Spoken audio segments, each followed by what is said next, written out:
Hurmatli tekstilchilar, ikki og'iz target reklama haqida gapimiz bor edi. Kim reklama yoqmoqchi bo'layotgan bo'lsa, demak, ko'p odam bilan gaplashganimda aytishyapti, shu target yoqaman deyishyapti, savdom kuchayadi deyishyapti. Men so'rasam, target yoqishdan oldin qanaqa harakatlar qilish kerakligini, nimalarga e'tibor berish kerakligini bilasizlarmi desam, yo'q, xabarimiz yo'q deyishyapti. Biz qaysidir target kompaniyaga yoki SMM kompaniyaga beramiz, shuni o'zlari qilib berishadi deyishyapti. Bu juda katta xatolardan bittasi. Sababi SMM kompaniyalar ko'pchiligi tekstilda ixtisoslashmagan. Sizlarni dardinglarni bilmaydi ular. Nimaga e'tibor qaratish kerakligini bilishmaydi. Bu bir. Ikkinchidan, sizlar agar o'zinglar tayyorlamaydigan bo'lsanglar, qanaqadir materialni, men hammasini 100% o'zinglar tayyorlayotganim yo'q.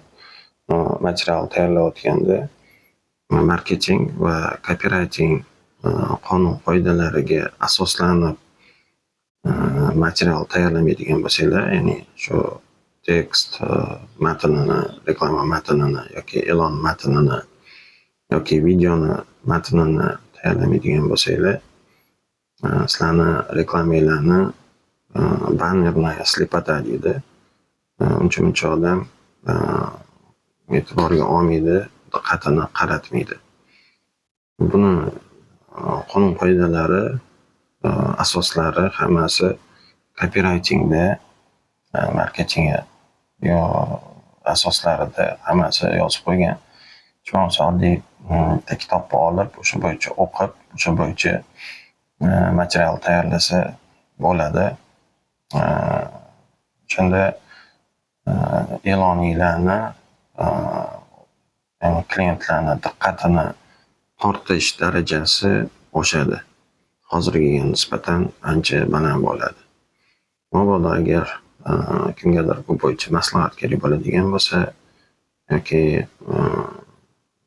o'rganmoqchi bo'ladigan bo'lsa, marhamat, lichkaga chiqinglar.